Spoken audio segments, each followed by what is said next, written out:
Greetings, you guys. And basically, I'm going to tell you some basic techniques. Like, for instance, this thing right here. What is this? Most people think, oh, it's a red bandana, but no, it's actually for when you fuck up on execution. Lately, your red flag has been hitting something, in your room, or wherever you're training, as a fuck up. But think about when you're in the field, and I know I haven't taken you out in the field yet, but I'm going to. But when you're out there, if you don't do execution right, whether that be blocking or slashing, you're usually going to get a red flag unless you can prove yourself. I'll teach you how to go about that later when I have a little bit more money. Because to really be honest, it's going to take fucking sticks, a good sword, which I do not have. Though I do take donations. And a freaking straw mat, as well as if you want to do it without the straw mat and the whole brick, the whole stick.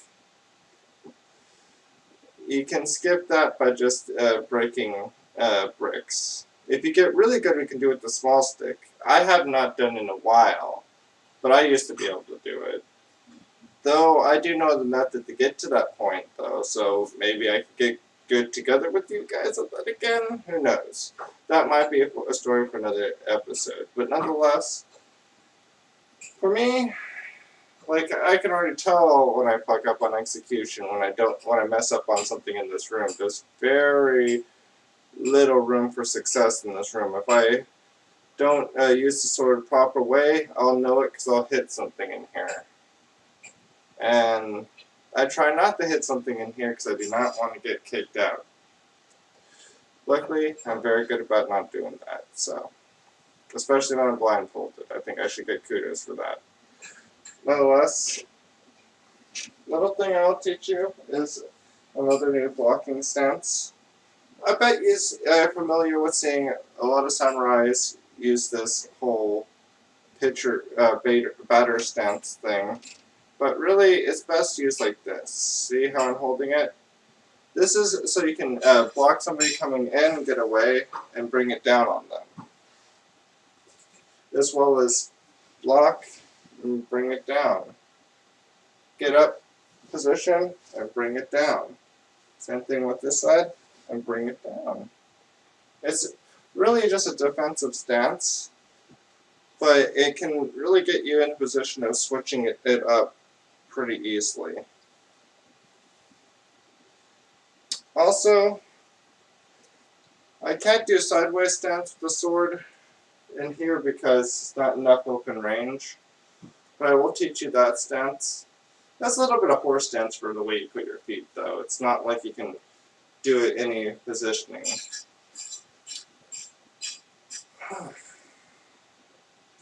And for my favorite is there's a technique which is one of my specials. See how I have my pinky? You can break your pinky if you do this incorrect, by the way. But pretty much to load it, I pretty much got it like this. This is very similar to the illusionary technique that I learned from Ninja, but mine's a little bit more fast cocked. What I do is I bring it down like his technique, but bring it out really quick. So basically, bring it down, bring it out. And all I do is just go like this, tap it a couple of times for comfortability, while keeping my opponent distracted. I want him to think that I'm being defensive, but ignore the fact that I'm loading my pinky out. So I keep my hand faced like that at my opponent. Then bring it in. And this whole time, I'm trying to slow it down so you guys can see it. And also, see, I got quite comfortable catching this thing with my pinky. It's actually not that easy. So this might take a little bit of practice, but remember, bring it down and into them. And that's how you do it. That's one of my signature moves that I copied from the basic ninja illusionary stab.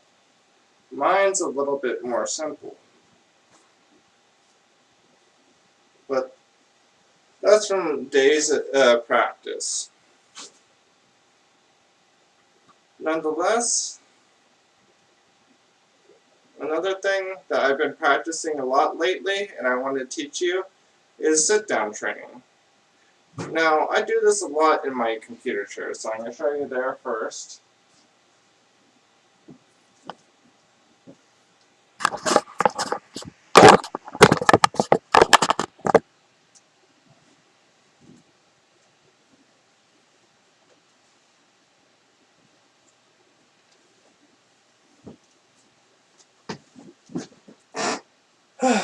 Now, basically, you just want to, this will bulk you up because you're not actually on your feet if you do this correctly. And pretty much, like, what you want to do is that way, I started practicing like this because the guy from a TV show that I liked was in a wheelchair, but he could still fight. So I kind of was inspired by that because I kind of hurt my left knee a long time ago and haven't been able to do regular martial arts ever since. So I actually kind of suck when it comes to the kicks and the punches, but I'm pretty good with the blade. So what I like to do is I like to mix it up by just doing the basics, you know, when it comes to blocking and slashing. But let me move the camera up a little bit. There we go. Basically, I imagine an opponent attacking me from above, then I bring it down, then the same, and then bring it down, and the same, and then bring it down, the same, then bring it down, the same, then bring it down, the same, and then bring it down. And then random, block, attack, block from the front, then bring it down, block from the side, then bring it down. That's kind of light. Let's do that again. Block from the side, and then bring it down. There we go, that had a lot more power to it. But always ready to block from this angle, block, and then attack. But it's still ready to block from this angle, block, and attack. Ready to block again, and attack. Oop, smacked myself in the head a little bit. It is kind of difficult. But this is the reason why this side is bulked out a lot more as late compared to this side, because I haven't really been practicing on my bed as much as I should, but I'm going to show you how to do it on my bed too. I just want you to see that I had to pretty much get past a lot of obstacles just to not hit anything. But once again, block, attack, block, attack, block, attack, block, attack.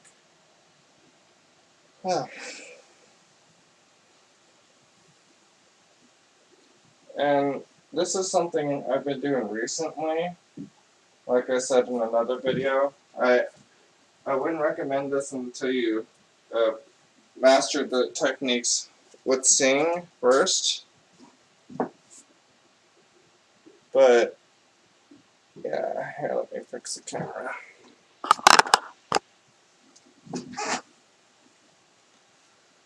What I'm going to do is I'm going to blindfold myself using the red flag.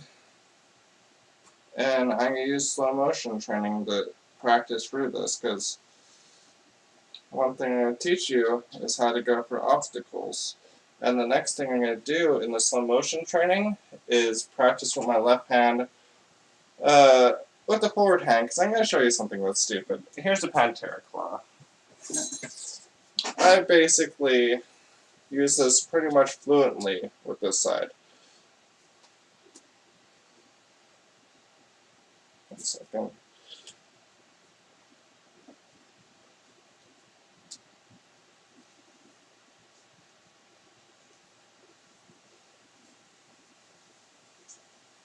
I can't do this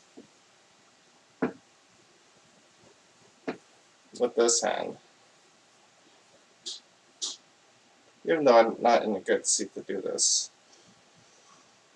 Yeah, I'm not in a good seat to do this, but I'll show you that I'm not really ambidextrous with this. But yeah, let me blindfold myself so I can show you that it's a lot harder to do this practice when you're blindfolded than when you're not.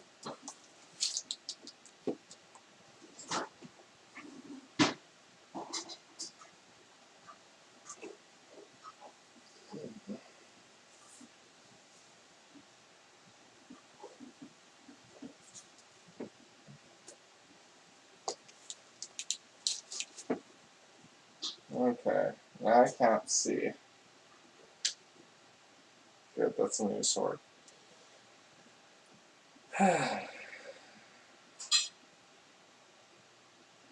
Block, attack, block, attack, block,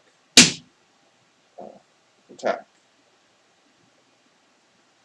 block, attack, block, attack, block, attack, block, attack, block, attack. Whew, that's quite a workout. Block, attack, block, attack, block, attack, block, attack, block, attack, block, attack, block, attack. Whew. Like I said, I've been practicing these motions a lot in this chair. But yeah, this is a lot of fun, I'm not gonna lie. Well, nonetheless, as you can see, I can do it quite well blindfolded too, sitting down. That's because I practice a lot sitting in this chair. I mean, a lot. So it's just simple block, attack, block, attack, block, attack. What? I hit my closet. Block, attack, block, attack. Fuck it. Can't see fully where I'm at, but I'll just remember not to hit that spot. Block, attack, block. Oh. Oh, it looks like I wasn't facing even the right direction at all.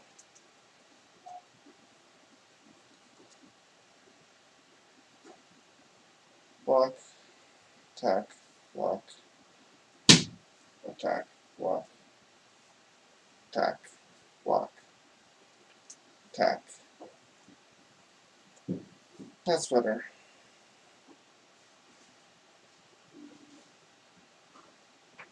Okay. Block, attack, block, attack, block, attack, block, attack, block, attack, block, attack, block, attack, block, attack.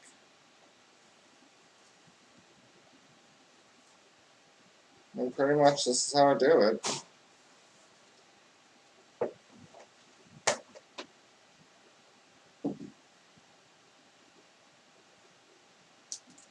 Give me a second to take off my headset and take off my mask, I mean.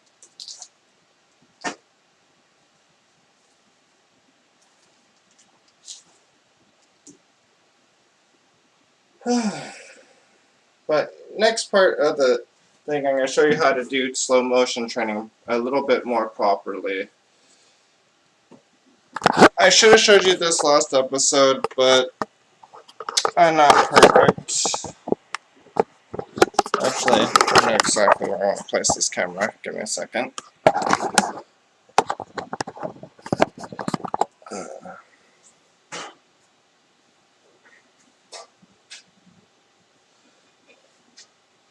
I know I showed myself paired off with another sword, but that gave me too much equilibrium and taking talent off of one side. So basically, I'm going to do the basic maneuvers really slowly with this side because it's a lot easier for me to move slower on this side forward hand because that's my weak point. Okay. Block, attack, block, attack. And this is something you should test with either one of your sides because it depends on how you're born. Some people have an easier time holding it from the middle handle, at the end of the handle, or close to the guard. I'm good either way, but on my left side, being too pressed with my guard ruins my mobility a little bit. So, once again, L maneuver. Block from behind, bring it down. L maneuver. Block from behind, bring it down.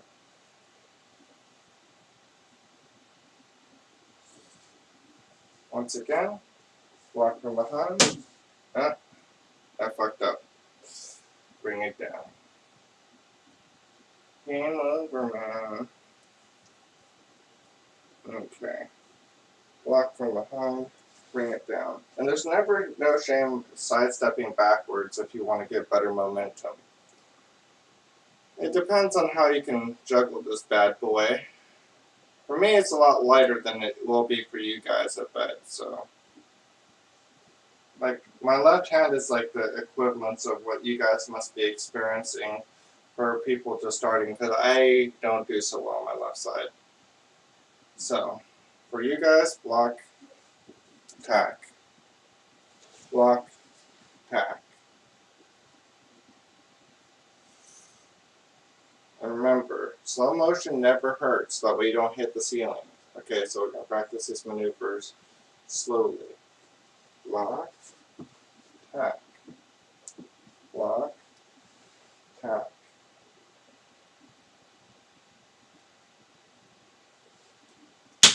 Block, tack. Block, tack.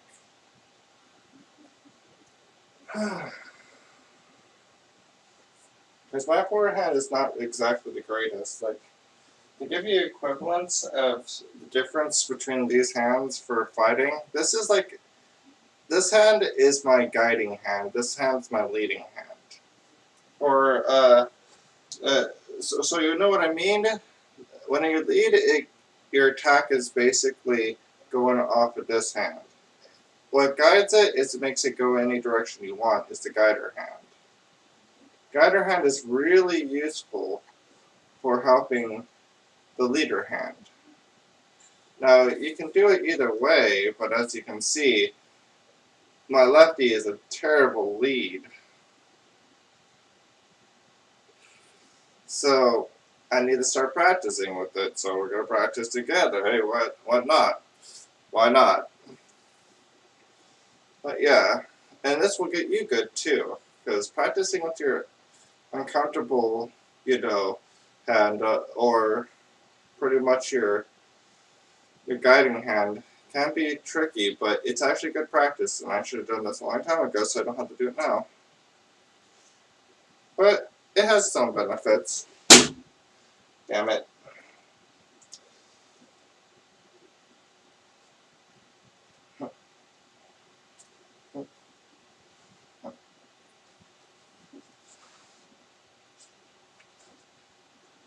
Fucked up. Too heavy. But one day it won't be.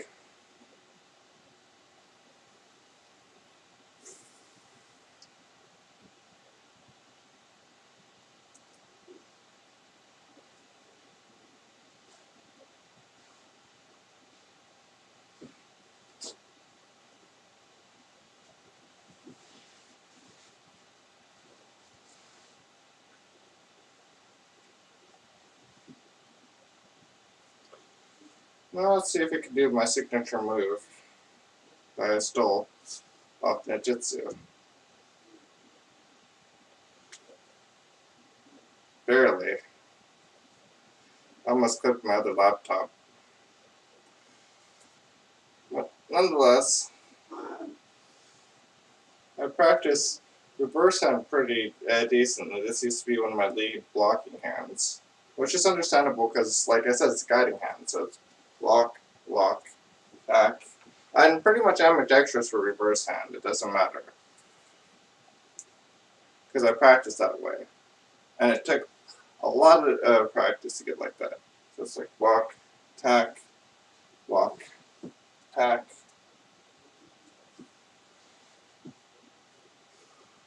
And that's why when I shot that video of me doing forward hand and reverse hand on the opposite sides is so that way I could get into my uncomfortability zone.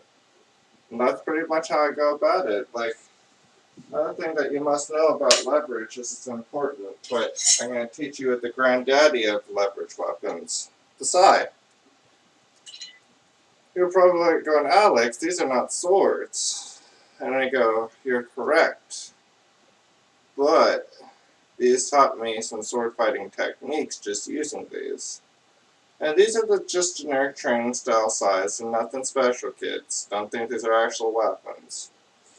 But basically, how a sai works is when you're coming in for a direct attack, the sai will catch it, pretty much lock it, and pretty much you have full control over their weapon. So, from my perspective, let's do it from this way. Pretty much, you go for even a thrust. I grab it, catch it, I can pretty much twist my wrist that holds this side on the top and this side on the bottom, which means I can pretty much do whatever I want with your blade. It pretty much, just from a twist of a wrist. This is really great parrying weapon. That's why I like using them. But I'm not really the best at sais. But I will tell you this, they are really good for taking your opponent's weapon. Same thing with the Pantera Claw. It has these divots, even though they put these too close to your knuckles. These things are way too close, but they're designed to take a sword as well. As you can see, they take my finger quite well.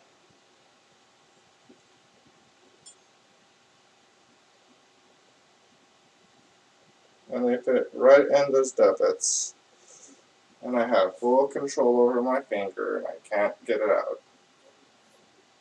And even if I did it, I just recatch it on this side on these divots, which hurts because it's stabbing into my other hand. So let's go there. See?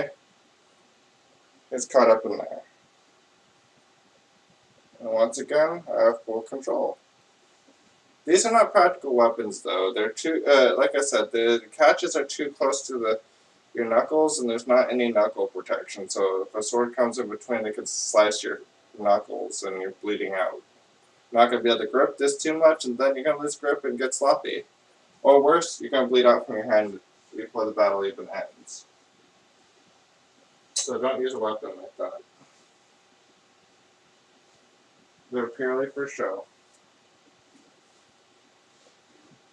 But they do look pretty. But for me, the reason why I say this is because when I'm using reverse hand style and somebody goes for a straight attack, I can just block them using my guard and just stab them. Most, like, fencing blades especially, like I said, are only as long as your arm length. So see how much space between you and your blade? That's enough to react. And most long swords are about as long as this, even though this is Japanese two-hander.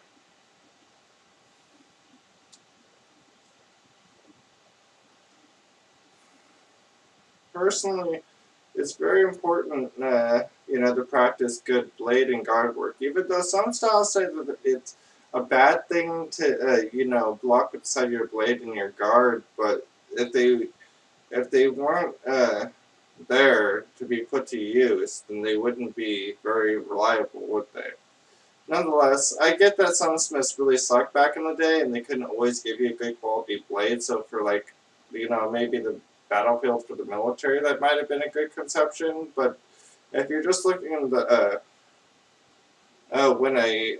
but then again, I feel like the katana had so many changeable parts, like a traditional one, not the show ones that you get that are show swords, but like a real katana, if something breaks, you just change it out.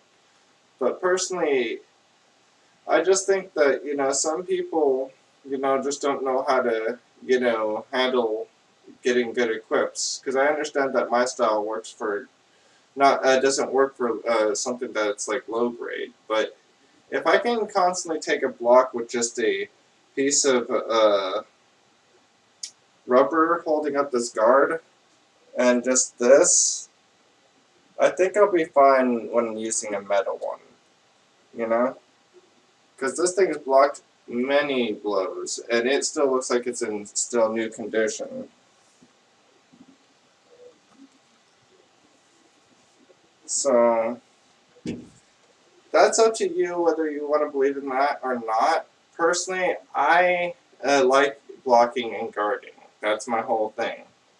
You know, some people that think of it more like you shouldn't do it too often because you'll just wreck your sword. But if you have a good sword, your sword won't get wrecked. Like, freaking, when you got good bolted steel, it's stronger than this freaking side that's just chrome.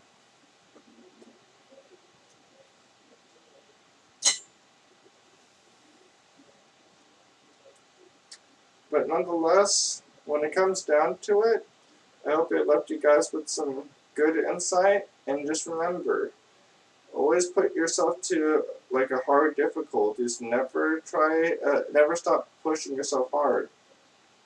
Okay, that's me. Catch you later, guys.